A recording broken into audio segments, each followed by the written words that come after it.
Hello friends, this is CA Samir Totle this side and we are meeting in the next video of Master of Accounts series. Now in the previous videos we had looked into what is an account and what are the types of accounts. Now we go to the main crux of accounting or passing journal entries, that is the golden rules. See, in the traditional method of passing of journal entries, golden rules play a very important part. If these golden rules are known and if you have these golden rules by heart, then it would be very simple for you to pass the journal entries, my friends. So friends, make it a point that whenever we look into these golden rules, after we look into these golden rules, you are going to learn these golden rules properly. You're going to make these rules by heart, and it should be like, you may forget everything in the world, but you need to remember this. Okay, you need to learn them so very properly that these rules should be in your blood. You should be able to tell these rules even if you are woken up in a half of your sleep or in middle of your sleep in midnight and you are asked these golden rules, you should be able to answer. Keep this in mind, my friends. Okay, so today's homework before I start the video would be learning these golden rules. Now the next point is, after we learn these golden rules, you might have a question, or after we go through these golden rules, you might have a question, sir, how come these golden rules are this way? Why are not they a bit different from what they are? So these golden rules were passed by or made by Luca di Bargo Pacioli, and for any doubts you need to contact him. Okay, these are the golden rules what we need to follow. We cannot change these golden rules, so keep this in mind. And these golden rules of double entry system of accounting are there for passing entries through traditional method of accounting. Okay friends, so let's start our video today. Welcome, this is CA Samir Totle, and let's start with the golden rule. There are three main golden rules in double entry bookkeeping system, and those are: first, for real accounts, they are debit what comes in and credit what goes out. Debit what comes in, credit what goes out. For personal account, debit the receiver, credit the giver. Debit the receiver, credit the giver. And for nominal accounts, debit all expenses and losses, credit all incomes and gains.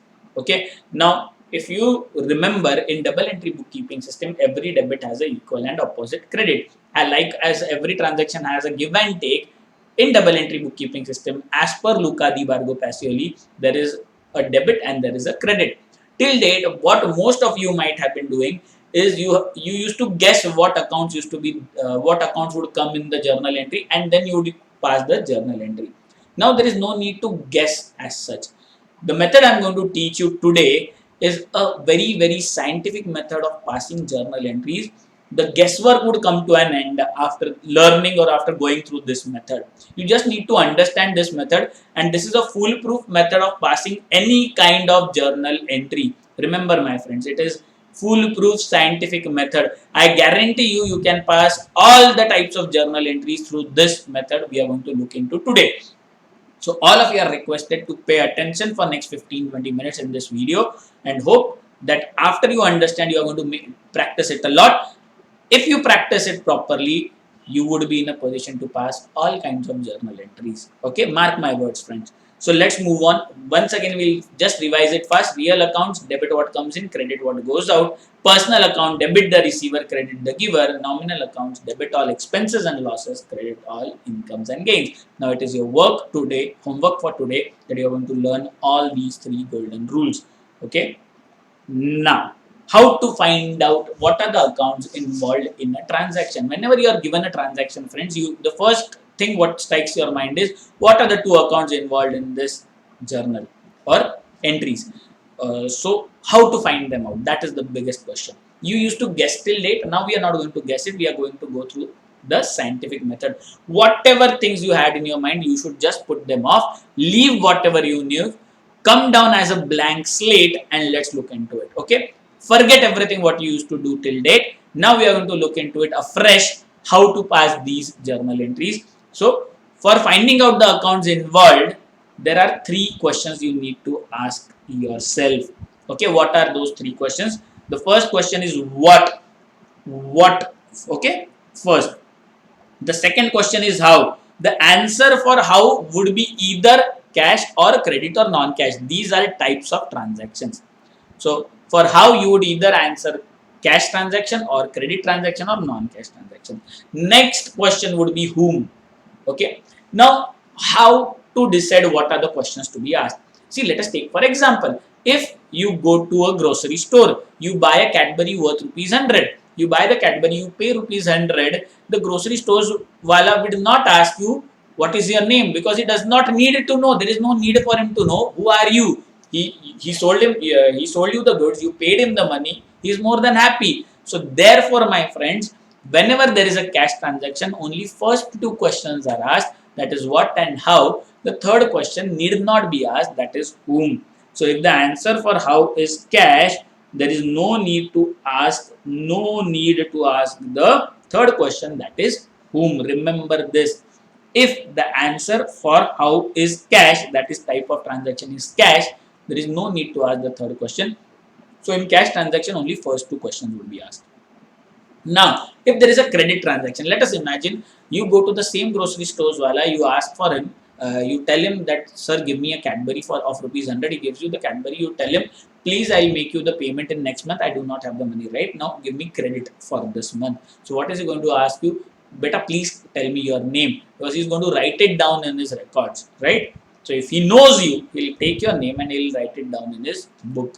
Okay, so when the answer of how is credit, then the next question is asked, that is whom. From whom did you take the credit, or to whom did you give the credit?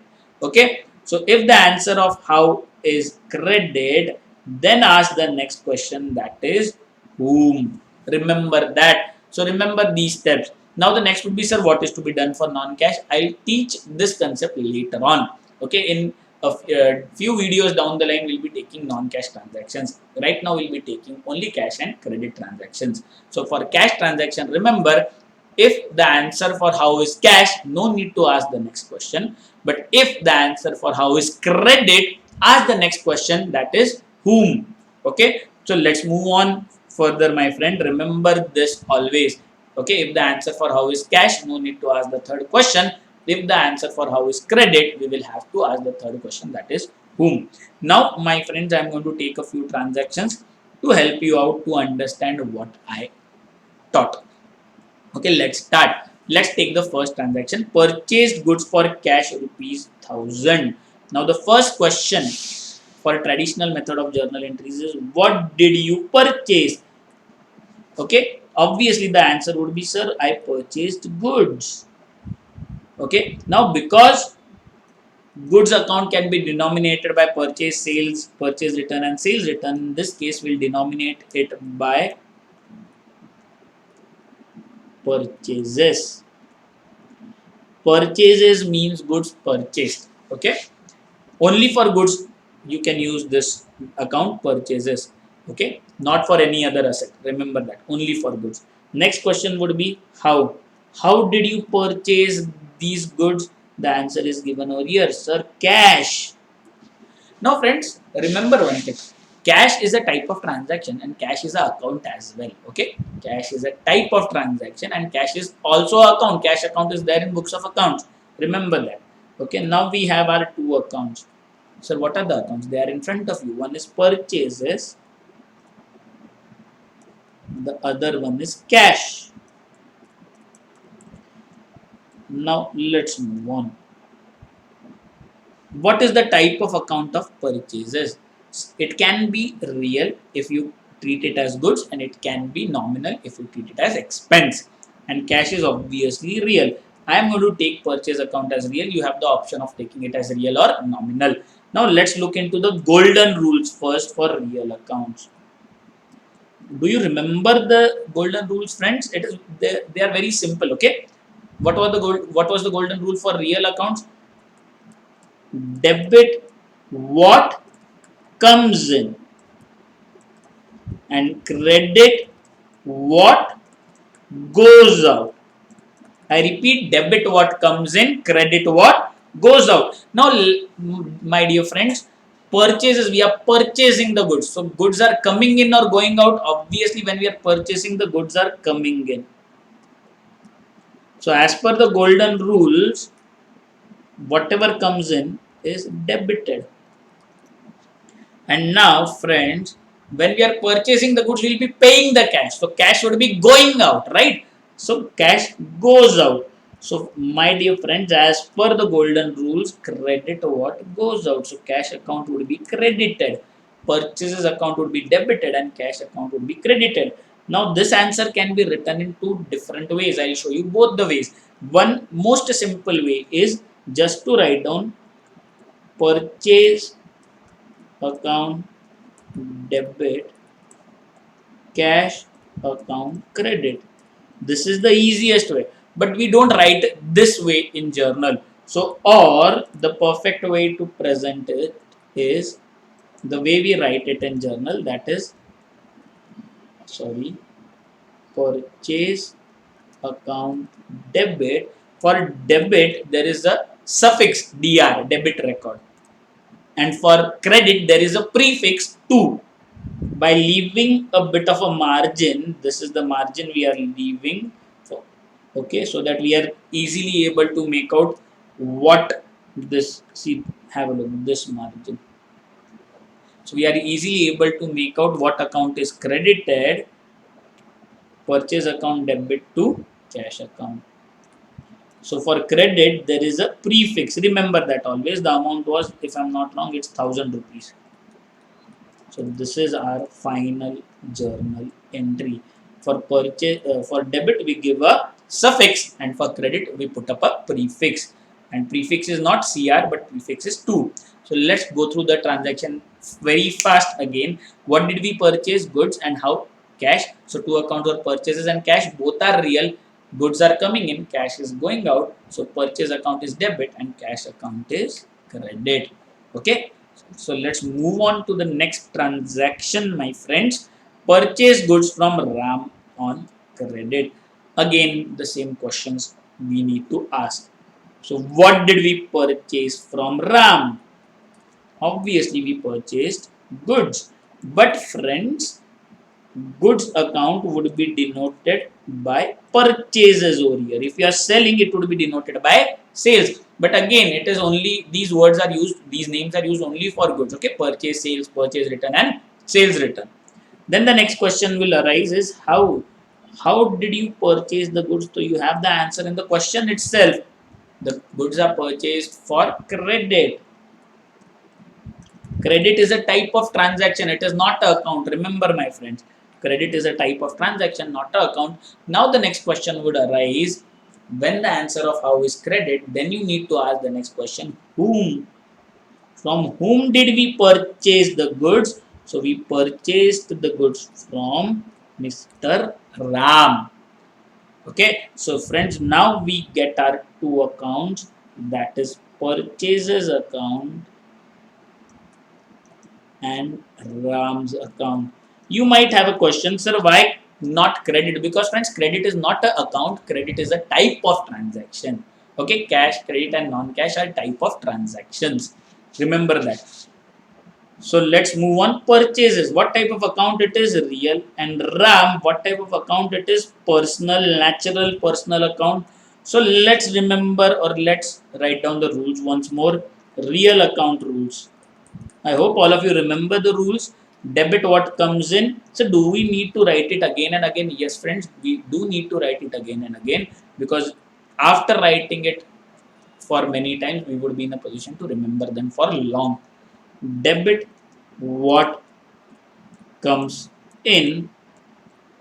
Credit what goes out. Real accounts. And for personal accounts,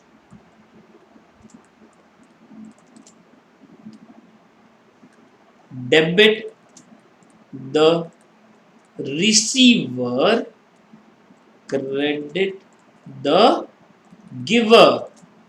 Debit the receiver and credit the giver. So let's move ahead, my friends. Purchase is real. So let's look into real accounts. We are purchasing the goods. So are they coming in? Yes, they are coming in, comes in. So the as per the rules, debit what comes in. So purchase account would be debited. Okay. Now, for Ram, it is personal. So let's go to the rules of personal accounts. Debit the receiver, credit the giver. Ram is giving us the credit. Okay. Ram is giving the goods to us on credit. So Ram is the giver. Mr. Ram is the giver. Giver of goods or giver of credit? So credit the giver. Have a look at the rule. Credit the giver. So Ram's account would be credited. So this way we have our answer. Purchase account is debited and Ram's account is credited. So this would be the final answer. Purchases account debit 2000 to Ram's account 2000. This is the way we write a journal entry. The account which is debited is written on the first line and the account which is credited is written below it with a prefix to. So this is how we found out our entry. Purchase goods from Ram on credit 2000. What did we purchase goods? How? Credit. From whom?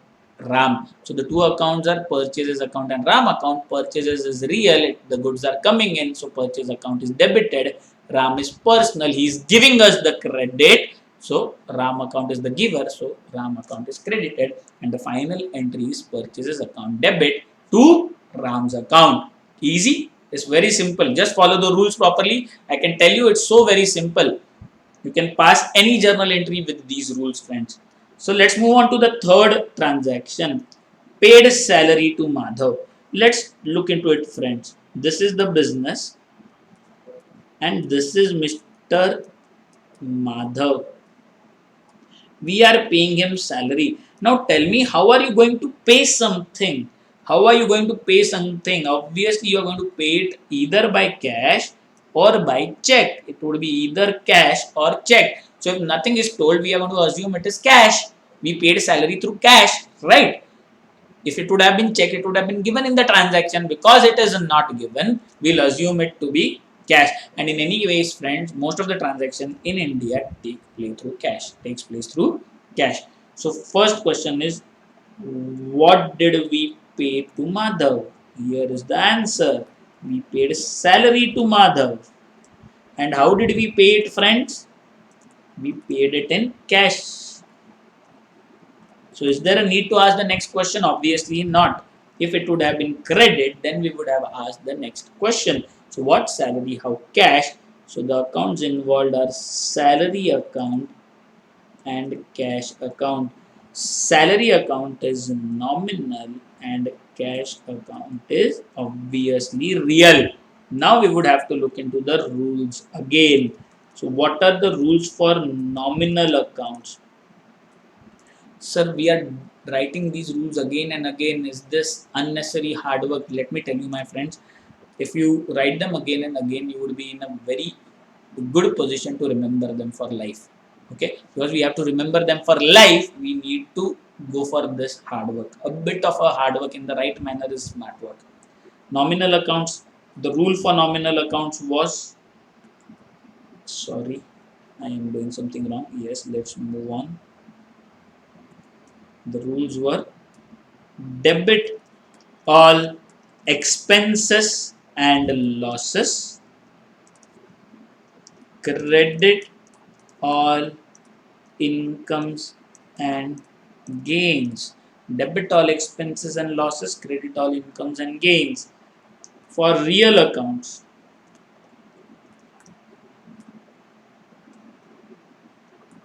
debit what comes in, credit what goes out. Debit what comes in, credit what goes out. Now salary, my friends, because we are paying it, obviously it is our expense. So what are the rules? Debit all expenses and losses. So you are going to debit salary account. Salary account will be debited. For cash, we'll have to go to the rules of real account. Debit what comes in, credit what goes out. We are paying salary, so we are paying cash.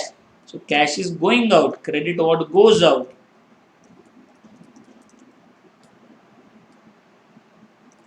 So this way, my friends, we get the journal entries. The entry is salary account debit 3000 to cash account 3000. Salary account debit 3000 to cash account 3000. Let's revise it once more. Let's go through it once more.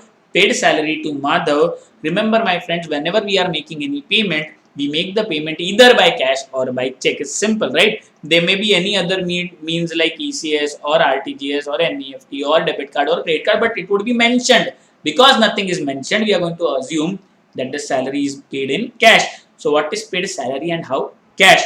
Salary is a nominal account. So it is, because we are paying it, obviously it's our expense. So debit, and cash, we are paying cash. Cash real goes out credit. So the final answer is salary account debit to cash account.